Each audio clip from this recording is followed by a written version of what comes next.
દોસ્તો કેટલી મસ્ત અને સુંદર વાંસળી છે નાની, અને આ ગાયો પણ છે અહીં જોઈ લો તમે દોસ્તો. અને ઢોર માટે આ લોકો અંદર સામાન મૂકે છે. સામાન તમે કઈ બી મૂકો, થોડું અંદર મૂકો તો નીચે જગ્યા ખુલ્લી રહે, કેમ કે જેટલો અટિયાળો રહેશે અંદર સાપ ઘૂસવાના જ છે. દોસ્તો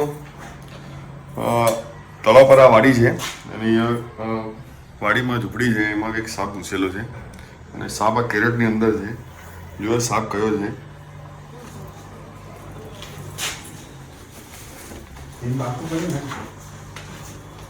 એટલે તમે નજર રાખીએ ને તો નહીં ગયો એમ. ના ના મારી જઈને બાપા કાઢી ફેંક ને મોટો એક નાનો એને પૂછ્યું હતું. ફેર પ્રોબ્લેમ નીચે હું કેમ નહીં જતું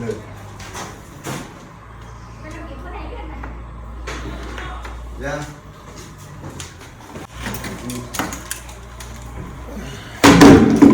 ઉંદરો દેખીને તો નહીં સમકી ગયો. કાંઈ હે ઉંદરો દેખીને તો સમકી ગયો.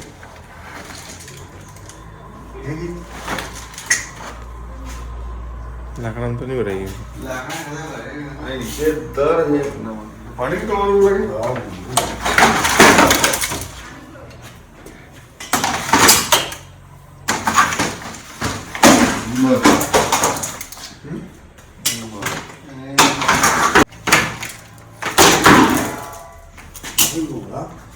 ના કઈ ખબર પડે નહીં.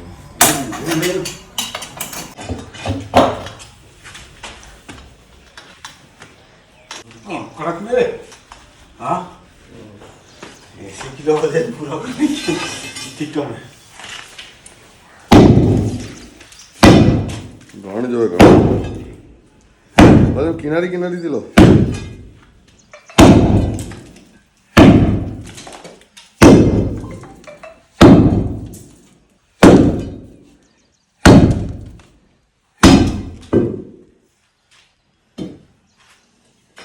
ખોદીએ છે દોસ્તો, સાપ નીકળે તો ખરો, કેમ કે આ કેરેટ નીચે હતો એમ કેવું છે. એટલે આ જગ્યા પર કેરેટ પડ્યા હતા, અને સાપ કદાચ કેરેટના નીચેની અંદર ઘૂસી ગયો. આ ઓછી જગ્યા છે.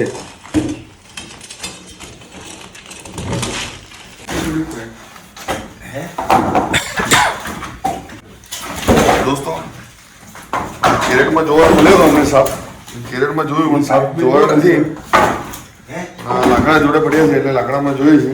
કદાચ આમાં હોય છે સાપ છે, કઈ બી જતો રહે.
હટાવ હટાવ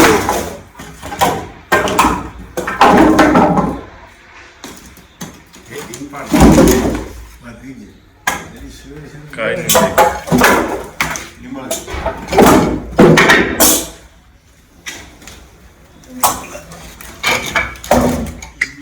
તો એટલા હાડી દેખાય છે.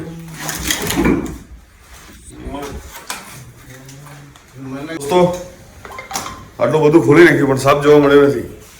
એ નહીં જોવા મળવાનું કારણ શું? કે આ લોકોએ નજર રાખી નહીં બરોબર. કેમ કે સાપ ગમે ત્યાં પડ્યો હોય, અને અમારે એક વાર ઘણીવાર ફેરા ખાલી થયા છે દોસ્તો. પણ કશું વાંધો નહીં, તમે વિડીયો જોવો, એન્જોય કરો દોસ્તો, અને ભાઈને સપોર્ટ કરો. અમે કામ કરતા રહીશું સાપ મળ્યો નથી